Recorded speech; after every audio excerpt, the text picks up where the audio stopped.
Good evening. Authorities say a Cessna plane with 2 persons on board went missing on Thursday shortly after taking off from Kawayan Domestic Airport in Isabela Province. Kawayan Airport Police Chief Captain Edward Caballero says Thursday's incident involved a light plane serving as an air taxi. He says Captain Levi Abul II piloted the aircraft. According to Caballero, the plane took off from the Kawayan Airport at 9:39 a.m. on Thursday and lost communication with the airport tower several minutes later. It was expected to arrive after 25 minutes at the airport in Palanan, Isabela, about 70 kilometers from the Kawayan Airport. The Civil Aviation Authority of the Philippines says the last known position of the plane based on the radar footage was about 29 nautical miles east of Kawayan Airport at 10 a.m. on Thursday. Search and rescue operations are already in place for the missing plane and its 2 occupants. This is the 4th Cessna plane to have been reported missing in Luzon this year. The previous 3 were eventually found wrecked and with no survivors. President Bongbong Marcos has yet to speak with Justice Secretary Boying Remulla about recent developments, including calls on the government to cooperate with the International Criminal Court and its drug war probe. In a palace briefing, Department of Justice spokesperson Assistant Secretary Miko Clavano says that while the President and the DOJ chief have previously talked about matters concerning ICC, they have not yet discussed new developments related to the drug war probe. I don't believe the Secretary and the President have spoken yet. It's something that is way above my pay level. So I believe it's something that has to be discussed between the Secretary and the President. Marami na silang napag-usapan dati pa. Pero with the new news coming out, they haven't talked maybe for about a week about the issue. Meanwhile, Clavano says former Senator Laila De Lima is free to do what she wants as long as they are within the law. To recall, De Lima had appealed for an investigation against ex-Justice Secretaries Vitaliano Aguirre II and Menardo Guevara after the Court of Appeals determined that the Ombudsman dismissed her criminal and administrative complaints against them without due process. Asked about what De Lima's plea means to the integrity of the DOJ, Clavano says it would be best to leave it to the proper forums.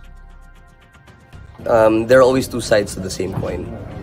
She may have her claims, but on the other side, the former Justice Secretaries have also had their stance on this issue.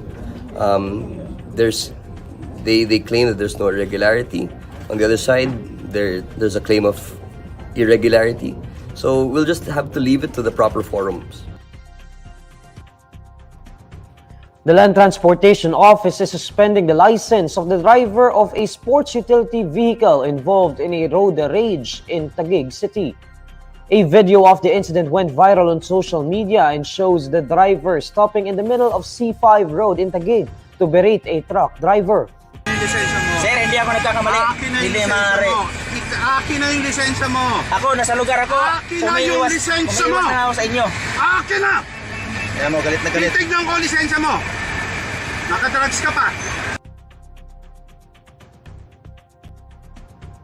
According to the Land Transportation Office, the driver's license of the person involved is preventively suspended for 90 days, pending a probe into the incident that happened on November 24.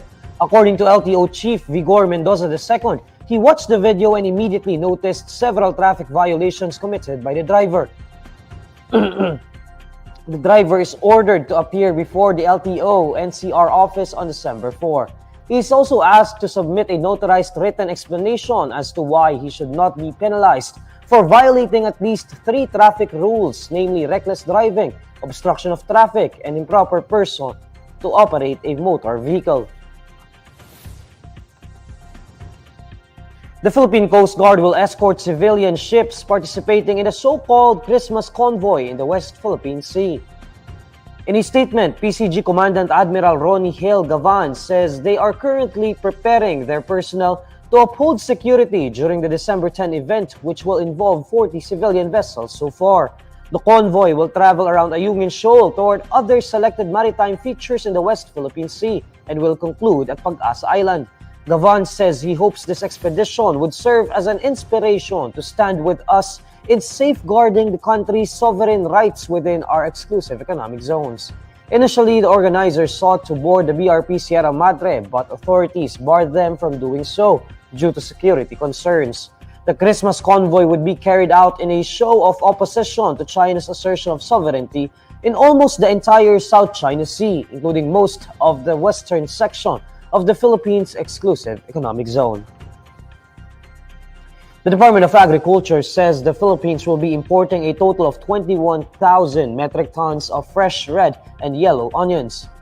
In a statement, the DA says 70,000 metric tons of red onions and 4,000 metric tons of yellow onions will be sourced from China, India, and the Netherlands. According to the DA, the imported onions will serve as a buffer to stabilize prices in the market prior to peak harvest of local onions from March to April next year. The DA says the importation will ensure ample supply amid increasing demand for the produce during the holiday season, adding that last year's absurd increase in onion prices would not be repeated. The imported fresh onions should arrive in the country on or before December 31. Here's the latest roundup of today's top stories. Cessna plane with 2 persons on board goes missing in Isabela. Land Transportation Office suspends license of SUV driver in viral Taguig road rage incident.